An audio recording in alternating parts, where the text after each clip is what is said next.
अगर अखिलेश जी अब से नहीं समझेंगे इस बात को, कल ऐसा न हो, विकल्प भी नहीं था, कोई विकल्प अगर वैसा आ गया तो अखिलेश जी को समझ में आ जाएगा। खास मुलाकात, आम आदमी से खास मुलाकात, और चर्चा होगी उत्तर प्रदेश चुनाव को लेकर। भाजपा की वापसी, सपा 11% वोट बढ़ा है, बसपा का 10% वोट गिरा है। बड़े बड़े इंटेलेक्चुअल्स को आपने टीवी चैनल्स में सुने होंगे, लेकिन एक आम आदमी, एक आम वोटर, वो उत्तर प्रदेश के चुनाव को कैसे देख रहा है, ये जानने की हम कोशिश करेंगे।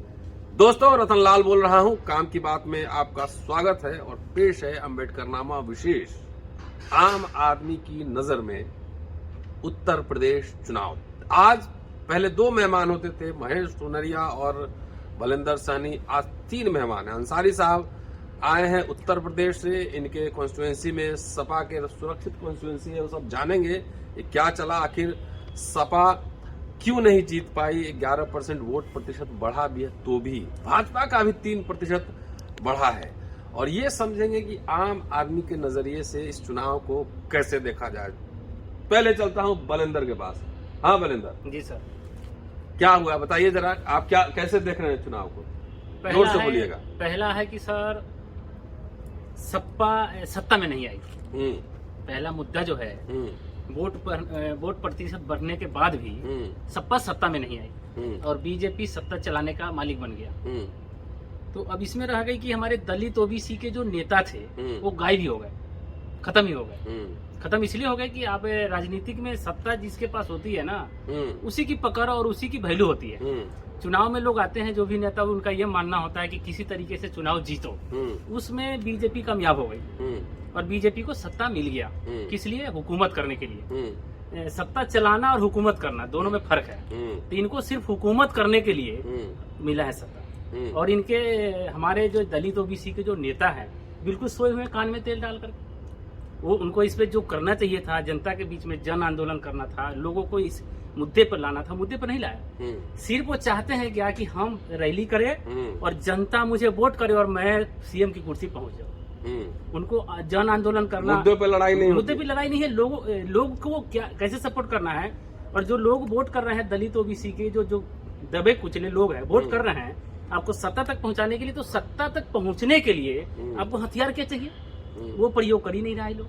ये लोग एकदम सीधे भाषण दे दिए और आपका वोट हमको मिल जाएगा, हम लीडिंग करेंगे और सत्ता पे बैठ जाएंगे। बीजेपी ऐसे नहीं करती है। बीजेपी पूरा हथियार अपनाती है कि आपको जितना हथियार है चुनाव। 5 साल काम करती है, 24/7 काम करती है। 24/7 तो काम करती ही है, लेकिन काम ऐसी करती है कि जिसपे चुनाव जीता जाए, चुनाव जीता जाए, सत्ता चलाया जाए, शासन किया जाए, इस पे काम करती है।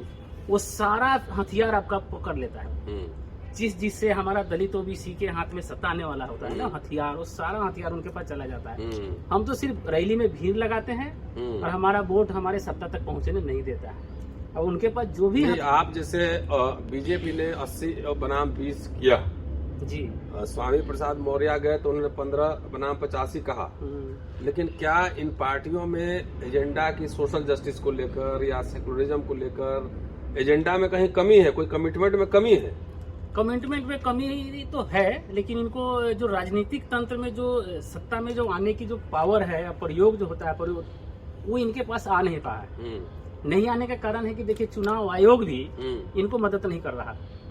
जो चुनाव आयोग का जो ड्यूटी था टीएन सेशन के टाइम, कि उसने ऐसा किया था कि भाई ये सत्ता परिवर्तन कैसे किया जाता है, सत्ता से चुनाव कैसे कराई जाती है, इस पर काम किया। लेकिन आज के टाइम में आप किसी चुनाव आयोग का टीएन सेशन के जाने के बाद नाम पूछिएगा तो शायद किसी को पता नहीं होगा।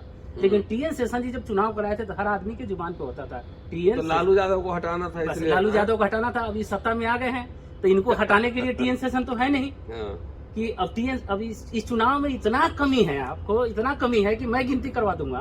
तो पहला गिनती तो जान लीजिए कि 24 घंटा पहले आपका प्रचार खत्म हो जाता है, लेकिन प्रधानमंत्री और मुख्यमंत्री का कैंडिडेट आकर के नेशनल टीवी पे वो दे सकते, प्रवचन बोल सकते हैं आप, उसमें इंटरव्यू नहीं बोलते, प्रवचन, वो प्रवचन दे सकता है। अखबार में सारे अखबार में 5 पेज का 7 पेज का अखबार है, तो उसमें 4 पेज आपको भाजपा का ऐड मिलता है, पूरा बड़े बड़े फोटो लगा करके, बड़ा बड़ा ये कर सकते हैं आप। जब नेशनल अखबार में आप छपवा सकते हैं, नेशनल टीवी पे प्रवचन दे सकते हैं, तो प्रचार बंद कहाँ है आपका? प्रचार बंद कैसे हो गया? आप उसको कहें कि आज परसों चुनाव है ना, तो 24 घंटा पहले प्रचार कहाँ बंद करना है? गली मोहल्ले में। लेकिन आप टीवी पर बोल सकते हैं, पत्रकार आपकी इंटरव्यू ले सकता है कि आपकी दाढ़ी के क्या तारीफ हो रहा है, कपड़े कैसे पहनते हैं, खाते क्या हैं, घोड़ा पर कैसे चढ़ते हैं, घोड़ा पर से छलांग कैसे मारते हैं, आप कहाँ से आए हैं, किस परिवार से हैं, आपकी बहन चाय बेचती है, आपके पिताजी राशन बेचते हैं, ये सब इंटरव्यू चलाता है। ये भी प्रचार ही तो है। अभी आपसे बात कर रहे हैं, महेश इधर आइए। ये भी तो प्रचार ही है ना, प्रचार ही कर रहा है। इस पे चुनाव आयोग कहाँ था? पंजाब में 117 सीट पे एक दिन में चुनाव हो सकता है, लेकिन यूपी में 400 सीट पर 10 दिन में चुनाव होगा। ये 7 चरण में। हाँ 7 चरण, उसको 10 ही मानिए। आप तो पूरा अनुमान लगा लेते हैं ना कि आज 50 सीट पे मेरठ में चुनाव हुआ, तो हमारा वोट कितना पड़ा, क्योंकि इनके पास तो सत्ता है ना, इनको सारा रिपोर्टिंग होती है। तो यहाँ हुआ कि भाई हमारा परसेंटेज घट गया, तो फिर आगे कैसे बढ़ाना है, तो उस पर काम करते हैं। फिर आगे मीडिया में एकदम टीवी पे आ गए, फिर अखबार में छप रहा है, फिर सब कुछ हो ही रहा है। 24 घंटा पहले आपने प्रचार बंद करा दिया, होता कहाँ है? और चुनाव किसी को नोटिस लेता है क्या कि आप टीवी में इंटरव्यू नहीं दे सकते और टीवी अखबार में छपवा नहीं सकते? छपवा सकते हैं आप, जहाँ चुनाव आयोग भी हेराफेरी कर रहा है। चुनाव आयोग मदद कर रहा है इनको, हेराफेरी नहीं कही, इसको मदद करना कहते हैं। मेरे भाषा में अगर आइए तो ये मदद करना होता है। उत्तर प्रदेश में तो निषाद समाज पार्टी जीत गया बीजेपी के साथ, निषादों की जय जय हो गई। हाँ, निषाद पार्टी वोट तो हमको लगता है कि बीजेपी को ही किया। क्यों? इसलिए कि हमारे और भी कैंडिडेट थे सपा वगैरह से, तो हार गए। तो हारने का कारण है कि निषाद रियल हमको लगता है कि वोट नहीं किया है। हाँ, बच्चा के साथ है ये लोग। हाँ, ये तो पहले से भी आगाह कर रहे थे हम लोग। हाँ, पहले से आगाह कर रहे थे, लेकिन चुनाव में भी आगाह किए थे। हम लोग को भरोसा था कि निषाद जो है, आरक्षण खत्म हो जाए, रोजगार ना मिले, कुछ हो जाए, लेकिन हिंदू राष्ट्र बनाना है। हिंदू राष्ट्र नहीं, इनको दिमाग की कुटाई की जरूरत है। समझ लीजिए ठेठ भाषा में। निषाद राज का, राम जी का नैया पार कराए। इनको मिलना कुछ नहीं है। कोई इनको अब समझ लीजिए कि आर्थिक बुद्धि की विकास मर गई। हाँ, जो आदमी समझ रहा है भाजपा को ना, वो लड़ रहा है। तो अकेला ही, हम नहीं कहते कि हमारे साथ 100 आदमी आ जाओ, मैं अकेला ही लड़ रहा हूँ। लेकिन जिसकी जो समझ रखता है देश की, लोकतंत्र की, वोट की ना, वो लड़ रहा है भाजपा से। जान लीजिए आप, वो बैठा नहीं है ना बैठने वाला है, वो हम लड़ रहे हैं। देखिए, ये होता है आम आदमी की खास मुलाकात कि जिसको पता है वो लड़ रहा है। इधर आइए महेश, वहाँ से आप नहीं आएंगे कैमरा में। कैसे, आप तो गए थे गोरखपुर प्रचार करने? जी सर। कितना दिन थे गोरखपुर में? सर मैं गोरखपुर में सर 5 दिन था। 5 दिन जी। तो क्या हुआ, कैसे आप देख रहे हैं उत्तर प्रदेश के चुनाव के रिजल्ट को? सर अब पछताए होत का जब चिड़िया चुग गई खेत। सर इस चुनाव का सबसे ज्यादा जो दुख हुआ है सर, वो हमारे जितने भी भारत के सोशल एक्टिविस्ट सर, उनको हुआ है सर। और सर मेरे हिसाब से कल उनको रात को सर नींद भी नहीं आई चुनाव का रिजल्ट देखने के बाद। आपको भी नहीं आई? सर कैसे आ जाएगी सर? मैं तो सोया बढ़िया से। अरे सर ये तो सिर्फ कहने की बात है सर। सर दिलीप मंडल साहब और आप सर, आप लोग कहते सर आप सो सकते हो सर। मैंने तो सर आपको देखता हूँ सर कि सर बहुत कल का दिन सर ज्यादा ही सर बहुत मुश्किल बीता सर। नेता सीरियस नहीं हमारे सर, उनको क्या मतलब सर, उनको क्या जरूरत है सर? सर सड़क पर आंदोलन तो सर आप लोग लड़ते हो ना सर, वो नेता थोड़ी लड़ते हैं सर। उनको खाली वोट चाहिए। जी सर। हम लोग आरक्षण के लिए लड़ेंगे, रोस्टर के लिए लड़ेंगे, अप्रैल आंदोलन होगा सर, मलाई वो खाएंगे सर। उनको खाली वोट चाहिए। Yes sir. सोशल जस्टिस में कोई बात नहीं, कोई बात नहीं होगी सर। प्रमोशन पे कोई चर्चा नहीं हो, रिजर्वेशन इन प्रमोशन कोई चर्चा नहीं हुआ, कोई चर्चा नहीं होगी सर। आज तो हमारी जो सीमा कुशवाहा जी सर, उन्होंने एक पोस्ट भी डाली कि अब बहन जी को बीएसपी में इंदू चौधरी को और भाई चंद्रशेखर आजाद को जगह देनी चाहिए अगर दोबारा ये पार्टी खड़ी करनी है। पर सर जेल जाने से सबको डर लगता है सर। सर हिम्मत चाहिए लालू यादव बनने के लिए सर। नहीं, मुझे तो डर नहीं लगता, हम तो बोलते रहते हैं जिसको पकड़ना है पकड़ लो। हम लोग तो लगातार लिखते सर। आप किसी के वोट से सर आप प्रोफेसर नहीं बने हो सर। हाँ सर, वो सर लोगों के वोट से वो बने सर, उनको डर लगता है सर बोलने में, जेल जाने से भी डर लगता है सर। और मेरे पास कोई प्रॉपर्टी भी नहीं है, वो कहाँ पकड़ेगा मुझे? न बैंक बैलेंस है, न खेत है, न बंगला है, कुछ है ही नहीं। दुख हुआ काफी। मैं कह रहा हूँ सर, कल से सगर ऐसी हो रही कि सब पूछ रहे कि भाई क्या हो गया भाई, अभी तो चुनाव भी नहीं आया, अभी तो काफी समय है चुनाव में। और नहीं, आप इतने पार्टी होने के बावजूद चुनाव जीता जा सकता है। जैसे अब मान लिया कि एजेंडा बोले हैं कि भाई जनता को ड्रीम बेचना पड़ता है, भीड़ को ड्रीम बेचना पड़ता है जी ना, सर, कि हम आपके लिए ये काम करेंगे, सपना सपने दिखाने होते हैं। जी सर। आरक्षण पे खुल के किसी पार्टी ने नहीं बोला, प्रमोशन के इशू पे नहीं बोला, प्राइवेटाइजेशन पे नहीं बोला। खाली एकदम जो मिडिल क्लास शहरों का इलेक्शन होता है, दिल्ली का बिजली पानी स्कूल ठीक हो तो सब करा रहा है, विकास कर देंगे। विकास पे खाली चुनाव जीतना होता तो फिर अखिलेश यादव हारते नहीं, ना मायावती हारती, ना दिल्ली में कांग्रेस हारता। शीला दीक्षित से ज्यादा काम दिल्ली में कोई किया नहीं, किसी ने नहीं किया होगा ना। जनेऊ लीला में इतनी हिम्मत है तो ये अपने साउथ में अपनी ताकत दिखाए हमारे को। तो साउथ में कंसोलिडेटेड है ना, या वहाँ एजेंडा सेटिंग हो रहा है ना, यहाँ नहीं कर रहे हो ना। सर उत्तर भारत में सर हमारे पास कोई यहाँ तो सब जाके मंदिर बनवा रहा है, फरसा भाज रहा है। सर उत्तर भारत में सर हमारे पास कोई भी कोई दलित कोई इतना कोई ताकतवर कोई मजबूत सिस्टम दिखाओ ना।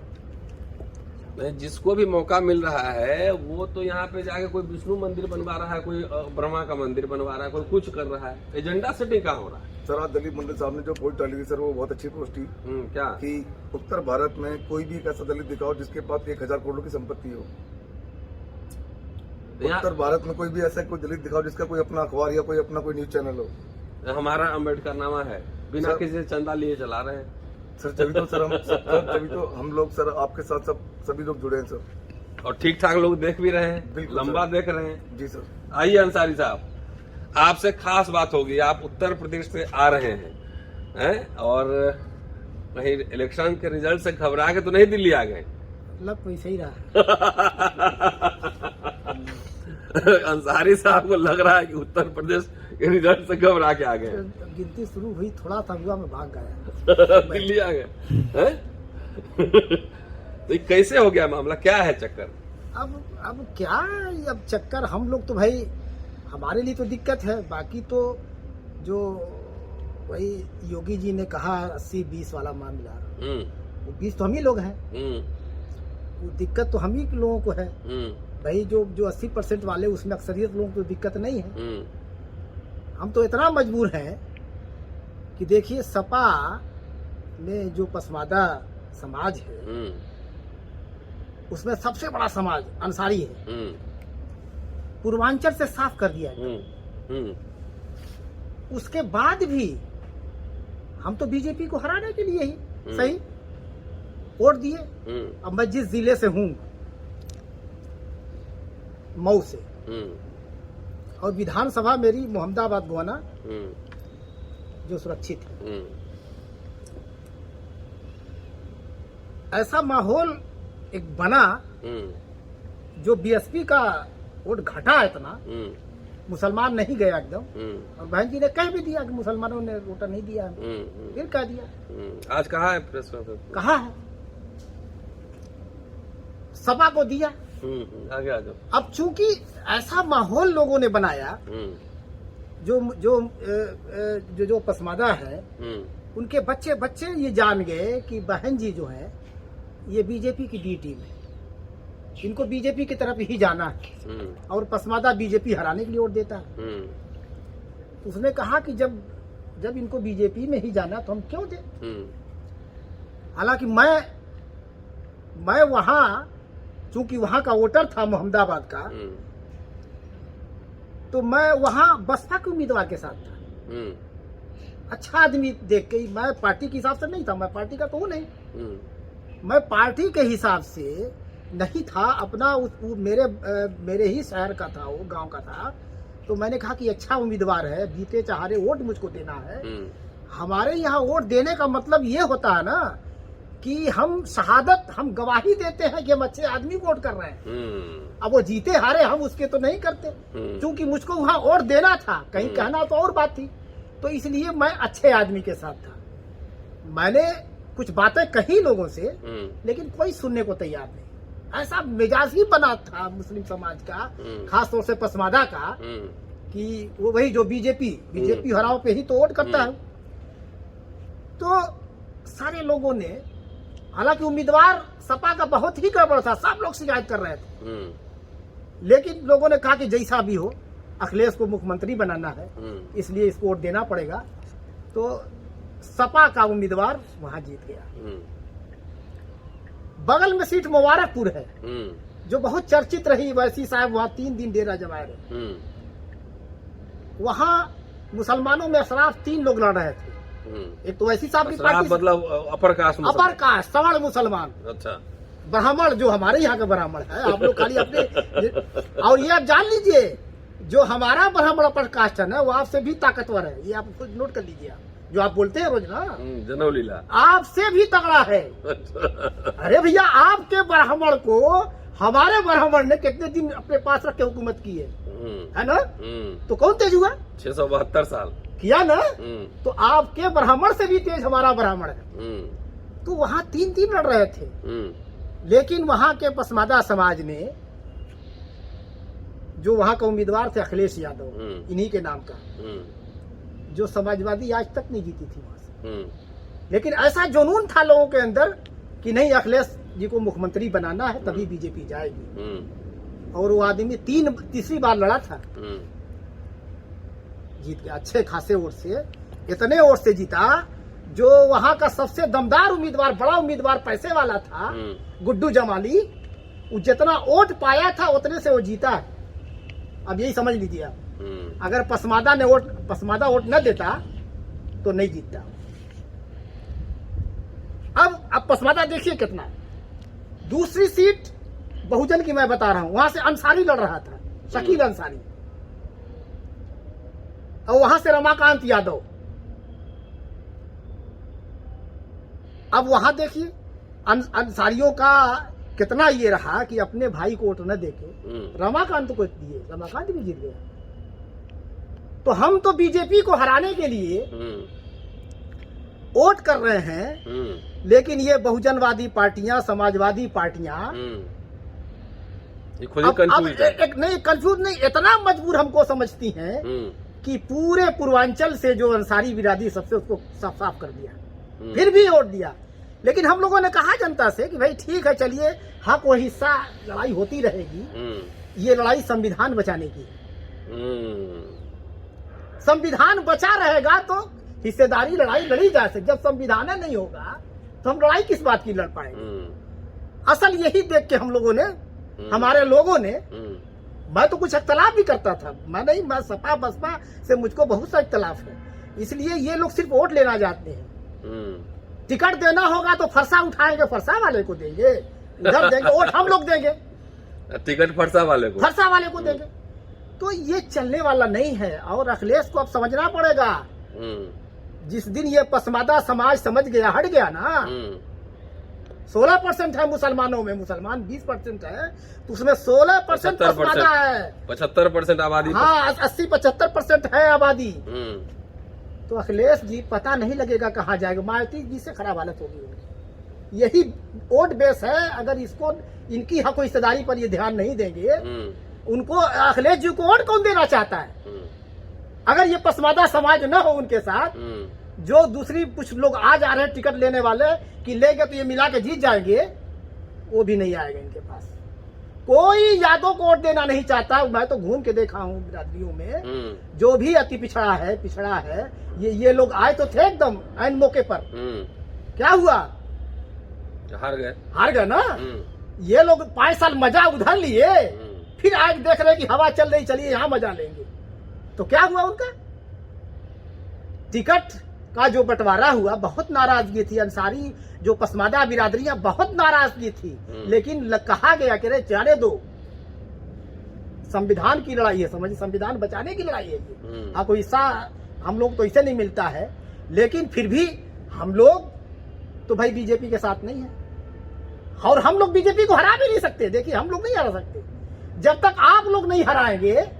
जो 80% आबादी में SC ST OBC के लोग हैं, जब तक वो नहीं हराएंगे, हम लोग नहीं, हम तो थोड़ा मदद कर देंगे उसमें। भाई हम तो इन्हीं को नोट करते हैं जी, चाहे सपा को करें, बसपा को करें, बहुत करें, कांग्रेस को देते थे पहले, हम तो बीजेपी को नहीं देने वाले हैं।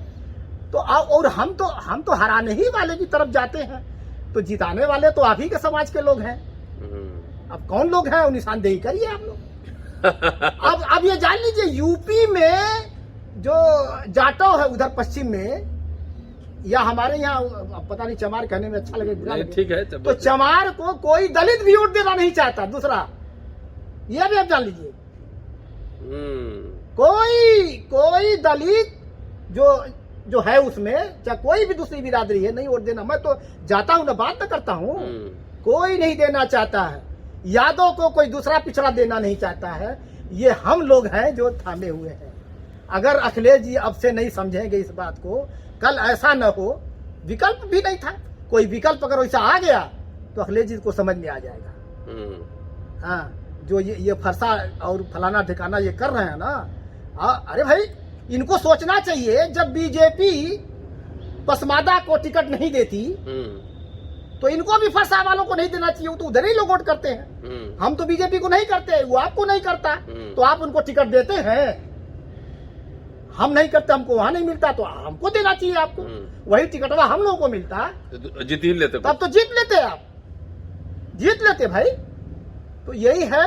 तो हम लोग तो भाई एक ही तरीके के लोग ना है। SC ST OBC जो हम लोग अगर पसमादा कहते हैं तो ऐसा नहीं है। पसमादा का मतलब ही यही है, लोग नहीं समझते हैं। ये कोई जाति का नाम नहीं है, एक वर्ग है। ये इसलिए हम लोगों ने कहा कि जब आपके यहाँ SC ST OBC का काम होता है ना, तो हिंदू को सिर्फ समझिए। तो हमने एक पहचान के लिए हमारी तहरीक चली कि हम पसमादा, पस माने पीछे, मादा माने किया हुआ, मतलब बैकवर्ड, पिछड़ा का मतलब SC ST OBC। ये समझिए, पसमादा का मतलब बहुजन, मुस्लिम समाज का बहुजन।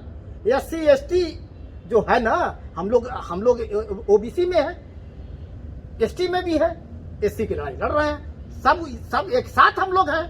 हम लोग असल लड़ाई देखिए हम लोग हैं। ये अगर नहीं बनेगा, और आपका हमारा दर्द का रिश्ता है, खून एक है, ये जब तक एक नहीं होगा भाजपा आती रहेगी, जब तक इसको नहीं समझेंगे। और ये भी बात थी, मुसलमान जो इस राजनीति में, मैं तो ये चाह रहा हूं मुसलमान शब्द का इस्तेमाल नहीं होना चाहिए। बीजेपी का इसका फायदा होता है। आप इसको बंद करिए, आप करिए ना। SC ST OBC अगर मान लीजिए समझते तो पसमादा कहिए, मुसलमान सब भी मुंह से ना निकालिए। और योगी जी यही चाहते हैं कि मुसलमान मुत्तहिद हो। योगी जी यही चाहते हैं कि मुसलमान मुत्तहिद होगा। जब मुत्तहिद होगा, एकजुट होगा, तो हमको अपना 80% एकजुट करने में आसानी से 50% एकजुट कर लेंगे, उतने में जीत जाएंगे। तो इस सेकुलर पार्टी बहुजन वालों को भी ये समझना पड़ेगा, ये मुसलमानों का जो इस्तेमाल कर रहे हैं अलग से, इसको बंद करें। अकलियत का, मुसलमान का बंद करें, पसमादा कहें। बहुत बढ़िया सर, चलिए बढ़िया। और इससे बीजेपी का मुद्दा खत्म होगा। और ये बहुत बड़ा, छोड़ दीजिए जो अशराफ है, अब तो कटघरे न बन गई जी। अब तो कहाँ मुसलमान एक है? अरे मुसलमान OBC में है, मुसलमान ST में है, और मुसलमान EWS में है। कोई मुसलमान तो विरोध नहीं किया अशराफ मुसलमान बड़का वाला कि अरे हम बांटिए मत हमको। उसमें मजा ले रहा है जाके ना, शेख सैयद मुगल पठान उसी में रहा है, जातियां लिखी हुई है उसमें। अब कौन सा बंटवारा की बात हो रही कि मुसलमान बढ़ जाएगा, क्यों डर रहे हैं? उनकी कटघरी अलग बन गई, हमारी कटघरी अलग है। हम ये जो हमारा जो SC ST OBC है, हिंदू है, हम जो मुसलमान में SC ST OBC है, एक साथ रहेंगे। इसकी गोलबंदी होना चाहिए, तो ये फरसा सब उठाने की जरूरत नहीं पड़ेगी। चलिए, आपने बहुत शानदार विश्लेषण किया कि वोट अंसारियों का है, पसमानदा का, और टिकट फरसा वालों को है। फिर हम लोग दिया, जिताया हम ही लोगों ने। अब देखिए कितनी मैदान। आजमगढ़ मेरा बगल का जिला है, मैं सरहद पे हूँ। 10 सीट में 10 जीत गई सपा। मऊ में मैं हूँ, 4 सीट है, वहां से 3 सीट जीत गई। कम बड़ी जीत है ये। तो हमारे लोगों ने वोट दिया तब जीती है वो, जाहिर है। तो चलिए, बहुत बढ़िया है, बहुत शानदार। बीच बीच में अम्बेडकर नाम पे आप बोलते रहिए। अरे हम लोग कहाँ बोलने वाले, हम लोग बोलने वाले नहीं है। अरे भाई जो दर्द है, अब उसको हमने दर्द बयान करने वाला ही चैनल है। हमने अपना दर्द बयान किया भाई। हम कोई नेता ये दर्द कोई और चैनल नहीं दिखाएगा। अम्बेडकर नामा पे पूरा दर्द दिखाया जाता है कि लोग समझे बात को। और देखिए, नहीं समझेगा, 5 साल है, अखिलेश को ऐसे दिखा देंगे हम लोग। हम लोग अगर 20% जो मुसलमान कर रहे हैं ना, उसमें से कुछ भी कम कर देंगे ना। हालांकि मैंने बहुत पहले मैं कहता था कि देखिए हमारी बात को समझिए, हमारे लोग साइकिल चल नहीं पाएगी, थोड़ी सी की हवा कम कर देंगे ना तो बस्ट हो जाएगा। चाहे पंचर नहीं बनाएंगे, पंचर भी नहीं बनाएंगे, बस्ट हो जाएगा। पंचर भी नहीं बनाएंगे। लालू जी के वक्त में यही हुआ ना जी। नीतीश के साथ क्यों गए हम लोग? उनकी लालटेन जल रही थी, तो हमारे लोगों ने कहा ना कि थोड़ा सा तेल कम कर देंगे, बुझ जाएगी। अब बुझ गई। तो इनकी साइकिल भी नहीं चलेगी अगर हमारे लोग थोड़ा सा, हम लोग जगा लिए हम लोग इस नौबत पर, तो फिर इनको आना होना नहीं होगा। चलिए, तो ये एनालिसिस उत्तर प्रदेश चुनाव का दोस्तों पूरा वीडियो देखते रहिए, शेयर करते रहिए।